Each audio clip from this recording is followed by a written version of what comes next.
ಸ್ನೇಹಿತರೆ, ಗೃಹಲಕ್ಷ್ಮಿಯರಿಗೆ ಬರ್ತಿದೆ ಭರ್ಜರಿ ಗುಡ್ ನ್ಯೂಸ್ ಅಂದರೆ ಭರ್ಜರಿ ಗುಡ್ ನ್ಯೂಸ್. ಗೃಹಲಕ್ಷ್ಮಿ ಯೋಜನೆ 19ನೇ ಹಣಕ್ಕಾಗಿ ಆತುರದಿಂದ ಕಾಯುತ್ತಿರುವ ಎಲ್ಲ ಫಲಾನುಭವಿಗಳಿಗೆ ಸರ್ಕಾರದ ಕಡೆಯಿಂದ ಬರುತ್ತಿದೆ ಭರ್ಜರಿ ಗುಡ್ ನ್ಯೂಸ್.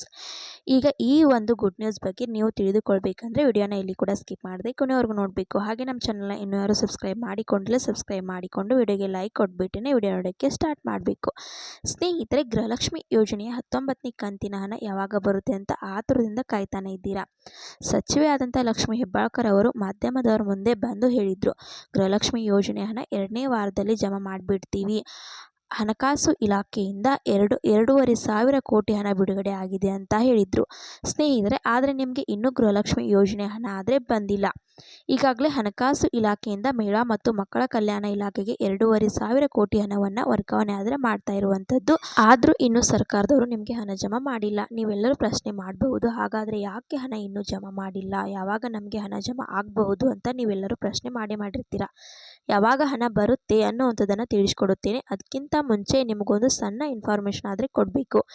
ಏನಂದರೆ, ಸರ್ಕಾರ ನೀಡುವ ಗೃಹಲಕ್ಷ್ಮಿ ದುಡ್ಡಲ್ಲಿ ಬೋರ್ವೆಲ್ ಕೊರೆಸಿದ ಅತ್ತೆ ಸೊಸೆ, ಇಲ್ಲಿ ನೋಡಿ, ಅತ್ತೆ ಸೊಸೆ ತಮಗೆ ಕಾಂಗ್ರೆಸ್ ಸರ್ಕಾರದ ಗೃಹಲಕ್ಷ್ಮಿ ಯೋಜನೆಯಿಂದ ಬರುತ್ತಿದ್ದ ಹಣವನ್ನು ಕೂಡಿಟ್ಟುಕೊಂಡು ಬೋರ್ವೆಲನ್ನು ಕೊರೆಸುವಂಥದ್ದು.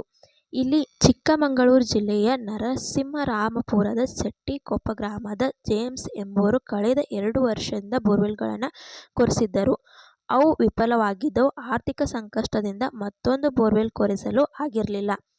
ಜೇಮ್ಸ್ ಅವರು ತಾಯಿ ಫಿಲೋಮಿನಾ ಬೆರಡೆ ವಾಸವಾಗಿದ್ದರು. ನೋಡಿ ಸ್ನೇಹಿತರೆ, ಇಲ್ಲಿ ಫಿಲೋಮಿನಾ ಹಾಗೂ ಜೇಮ್ಸ್ ಪತ್ನಿ ಜೆನ್ಸಿ ಅವರು ತಮಗೆ ಗೃಹಲಕ್ಷ್ಮಿ ಯೋಜನೆಯಿಂದ ಬಂದ 3 ಕಂತುಗಳ ಹಣವನ್ನು ಕೂಡಿಟ್ಟುಕೊಂಡು 52,000 ಹಣದಿಂದ ಹಾಗೂ ಇನ್ನು ಉಳಿದ ಹಣವನ್ನು ಕೈಯಿಂದ ಬೆರೆಸಿ ಹೊಸದಾಗಿ ಬೋರ್ವೆಲ್ ಕೊರೆಸಿದ್ದು 3 ಇಂಚು ನೀರು ಬಿದ್ದಿದೆ. ಇದರಿಂದ ಬೇಸಿಗೆ ಬಿಸಿಲಿನ ಝಳಕ್ಕೆ ನೀರಿನಲ್ಲಿ ಬೇಯಿಸುತ್ತಿದ್ದ ಜೇಮ್ಸ್ ನಿಟ್ಟುಸಿರು ಬಿಟ್ಟಿದ್ದಾರೆ.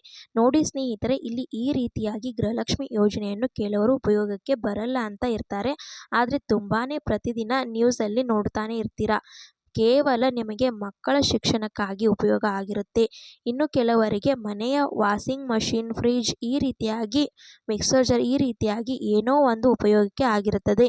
ಇನ್ನು ಕೆಲವರಿಗೆ ನೋಡಿ, ಇದಕ್ಕೆ ಮಾತ್ರೆಗಳೆಲ್ಲ ತಗೊಳ್ಳೋಕ್ಕೆ ಉಪಯೋಗ ಆಗಿರುತ್ತೆ, ಔಷಧಿಗಳ ಉಪಯೋಗಕ್ಕೆ ಆಗಿರುತ್ತೆ. ಈ ರೀತಿಯಾಗಿ ಗೃಹಲಕ್ಷ್ಮಿ ಹಣ ತುಂಬಾನೇ ಉಪಯೋಗ ಆಗಿರುತ್ತೆ. ಕೆಲವರು ಹಣ ಉಪಯೋಗ ಆಗ್ತಿಲ್ಲ ಅಂತಿರ್ತಾರೆ. ಅಷ್ಟೇ ನೋಡಿ ಸ್ನೇಹಿತರೆ, ಈಗ ಗೃಹಲಕ್ಷ್ಮಿ ಯೋಜನೆಯ 19ನೇ ಕಂತಿನ ಹಣ ಯಾವಾಗ ಬರುತ್ತೆ, ಹಣ ಜಮಾ ಯಾವಾಗ ಆಗುತ್ತೆ ಅಂತ ನೀವೆಲ್ಲರೂ ಕಾಯ್ತಾನೆ ಇದ್ದೀರಾ.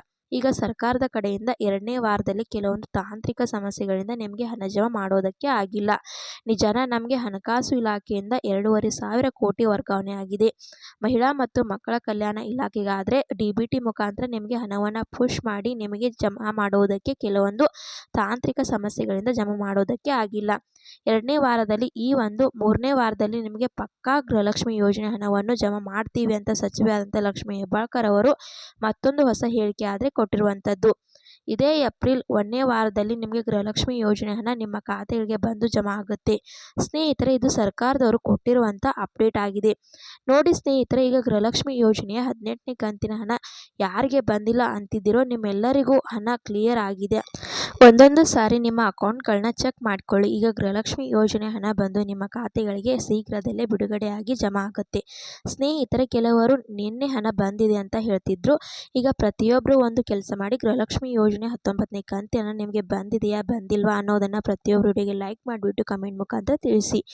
ಈ ರೀತಿಯ ಅಂತ ಗೃಹಲಕ್ಷ್ಮಿ ಬಗ್ಗೆ ಅಪ್ಡೇಟ್ಸ್ ಬಂದಿತ್ತು, ತಿಳಿಸ್ಕೊಡೋಣ ಅಂತ ವಿಡಿಯೋ ಮಾಡಿದ್ದು. ವಿಡಿಯೋ ಇಷ್ಟ ಆದರೆ ಲೈಕ್ ಮಾಡಿ, ಶೇರ್ ಮಾಡಿ, ಸಬ್ಸ್ಕ್ರೈಬ್ ಮಾಡಿ ಅಂತ ಹೇಳ್ತಾ ಮತ್ತೆ ಮುಂದಿನ ಮಾಹಿತಿಯೊಂದಿಗೆ ಸಿಗೋಣ. ಅಲ್ಲಿ ತನಕ ಬಾಯ್ ಬಾಯ್, ಟೇಕ್ ಕೇರ್ ಫ್ರೆಂಡ್ಸ್.